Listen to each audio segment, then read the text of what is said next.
What makes for a really good life? What are the most important things for our lives? Um, well, I'm not sure I can give the answer, what's the meaning of life, in a few minutes, but certain things I feel are very important in making your life very satisfying, very fulfilling. And I think one is to find your fundamental purpose in life. A lot of things you may be interested in, and finding what's the core of it. Sometimes people find that in their teenage years, this is my direction in life, almost like a destiny, but it's not that somebody has just forced you in that path and you have no power and control over it. It's coming from deep within you. It's what you really are. Some don't find that until much later in life, and maybe even a middle life so-called crisis, which is just a transition phase that we have to examine our values and our goals and purposes. So the earlier you find it, the better. And I think it is your passion. And when I say passion, I don't mean that in the most superficial way. It's a very deep drive within you that you really want to do this. And it's often then reflects talents you already have, or it brings out talents within you that you don't yet have as you strive to achieve that purpose. Now, meaning and purpose in life have been shown in so many studies over the last 100 years in psychology. Without meaning and purpose, life seems to be of very little value, and people suffer many mental health issues over time when there isn't enough purpose and meaning to their lives.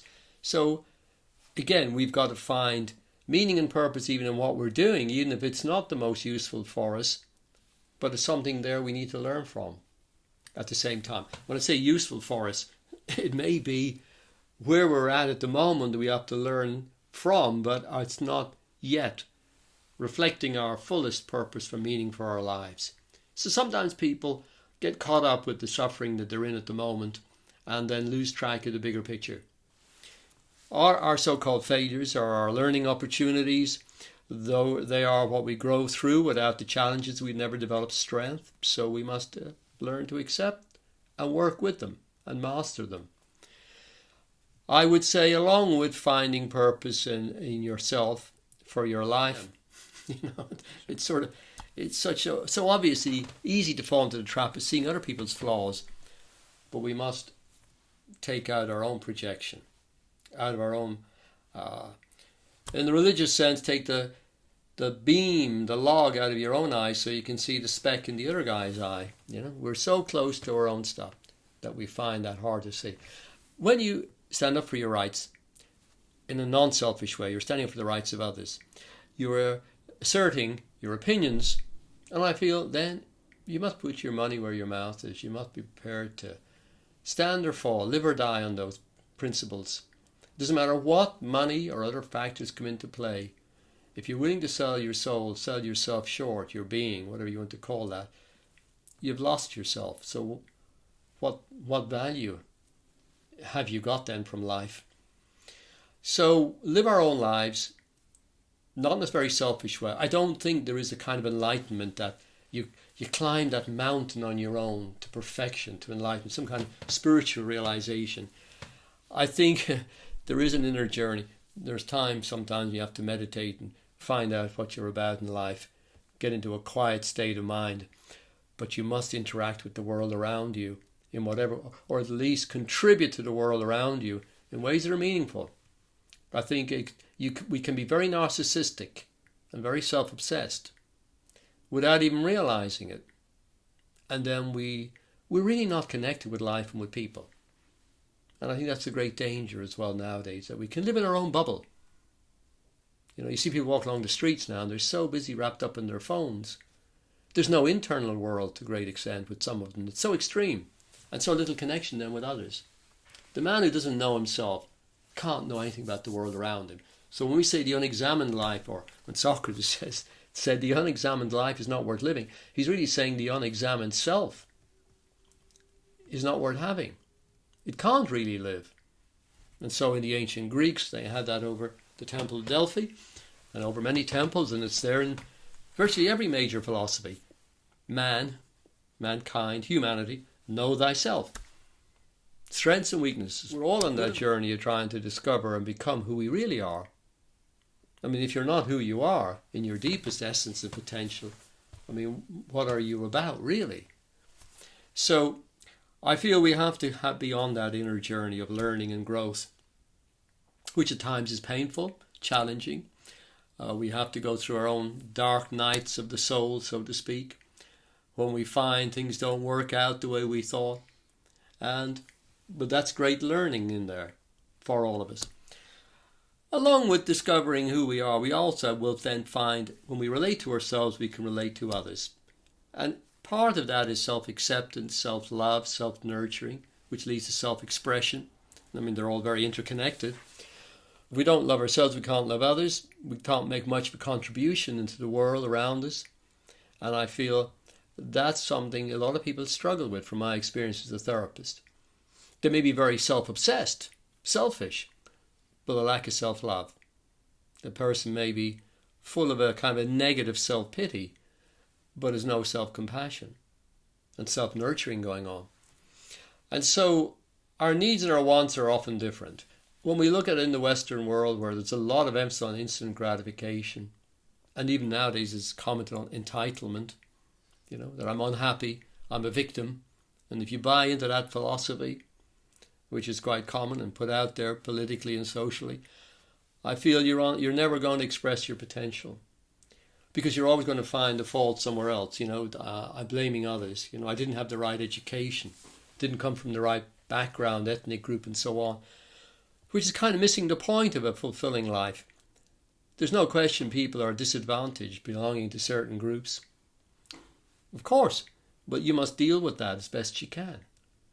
If you focus only on the abuse you've suffered, the neglect you've suffered, the persecutions you've suffered even, well then you're never ever really going to become what you could be. The people who rise up out of the most incredible oppression, and people have done it, have taken control in their mind. And a single word is called taking responsibility. I wasn't responsible for what somebody did to me, but I'm responsible for how I respond to that. And I feel there's a great deal we can learn from outside and from within, and it all must come through us eventually. You can listen to other people's opinions, authority figures, as you see them, but ultimately it has to come through your understanding for you to make it a real permanent part of you and your growth, your understanding and your achievements.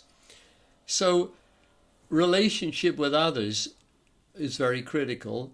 It's been found again and again, along with meaning and purpose in life, things that people gain great satisfaction from is in the quality of their relationships. Essentially learning to do things for others, which puts your own ego into a different perspective. And that's satisfying. It's a contribution you're making. And many people who are often very depressed and upset in life, when they go out and do something for somebody else, they'll often report how it has hugely changed their inner feelings. And often they'll find there are people a lot worse off than themselves. And I think in ways we can't quite understand, working to benefit the greater good seems to benefit us the most. As Zig Ziglar, motivational speaker, once said, you can get pretty much anything you want as long as you help others get what they want. As you're a salesman, you're selling good products, people want to buy them. Your attitude is right as a salesperson, and so on. I think there are many other great writers in our field of the mind, practical psychologists, let's call them that. The Napoleon Hill literature, based on inspiration from Andrew Carnegie, and many other people contributed, of course, to Napoleon Hill's work. There are people in the field of mental therapies that many therapists don't quote because they think in terms very narrowly. Oh, well, if he's not a hypnotherapist, I wouldn't study his work. But many of these people in the field of philosophy and psychology, in the broadest definition of the word, have contributed great ideas to our work. I'm just looking at a book in front of me here on the desk called The Miracle of Mind Power. by Dan Custer, who was the preacher, and I give it to all kinds of people as part of their homework in therapy, bibliotherapy as we call it. He has a kind of Christian slant on life, but you could be the most profound atheist and learn a lot from the book. You just simply have to take what you can, leave the rest. It doesn't resonate with you at the moment, and you simply say, wow, there's a whole lot of learning in there. And that means putting your ego aside a lot so you can hear what the other person is saying, and so on and on. I mean, there's great writers out there throughout history, great philosophers in every culture. And I think we have to be very widely educated about life from outside as well. We must read literature properly. Many of the therapists I find that I've encountered over the years have read very little about the mind. If it hasn't, say, had the label hypnotherapy on it, they won't read the book. And yet, some of the most profound hypnotherapy knowledge is out there in books that are, as I say, in the field of psychology, sometimes psychotherapy, and in philosophy, and sometimes in religion, which is one of them. Most of the ancient philosophies were of that kind. Anyway, we must develop our own philosophy and learn then to take the responsibility for applying our own standards and values in life and follow that through without looking for approval from others. That's another factor I feel that causes a lot of misery in life. People seem to be constantly looking over their shoulders to other people to validate them, instead of marking their own scorecard and following their own destiny. They're scared to do things that they feel or believe or imagine, really, that other people will disapprove of, that people will be hostile to them. I mean, of course people will be hostile if you're successful. The internet is so much hatred on it, which in most cases reflects the fears and inadequacies of the people doing the hating. You may reject ideas which are against your own. That's fair enough, but everybody's entitled to their opinion. And so, following through, giving to get, instead of just trying to get from the world all the time, like a consumer, consume the planet. What are you giving back? And how do you prioritize each day in accordance with your goals? People often say to me, well, I'd love to be able to do some of these things, but I'm not sure I have the time. Well, you only have 24/7. The one word that's the most important for getting to grips with what's called time management, which of course is no such thing. You can't manage time. It's a phenomenon that exists, as Einstein would say. The space-time continuum, which is one way of looking at it. The reality is, it's what you do while time passes, and that's your responsibility. That's called prioritization. So that's a very critical word here. And you take time for your needs, your goals, time for rest, relaxation, time for exercise, time for your self-hypnosis, time for your vocation, and very critically, as part of what makes people happy, time for relationships. For your loved ones, giving them compliments, keeping in touch with friends. When we look at the main regrets in Bonnie Ware's book, the main regrets of people on their deathbed include some of those things I've been talking about. I didn't keep with my relationships. I spent too much time at the office, as the saying goes, usually doing what we think somebody else wants us to do, or what they are forcing us to do because we're too weak to say no, to stand up against their abuse or our own worst aspects. Bonnie Ware also points out that most of the time we end up living a life that's not really us, that doesn't reflect what we really want to do, and being overly concerned about the opinions of others. We have such an approval-seeking culture nowadays. It seems we're getting weaker in that direction at the moment, in my opinion. There's such a desire to be liked everywhere on the internet. And I know I'm not just referring to clicking the like button. I mean, in a more deeper way, people have a really exaggerated infantile level of dependency and codependency in many of their relationships. So it's hard for them to say no when they really need to say no, and to stand up for their values, and to stand up and say, this is what I'm going to do with my life.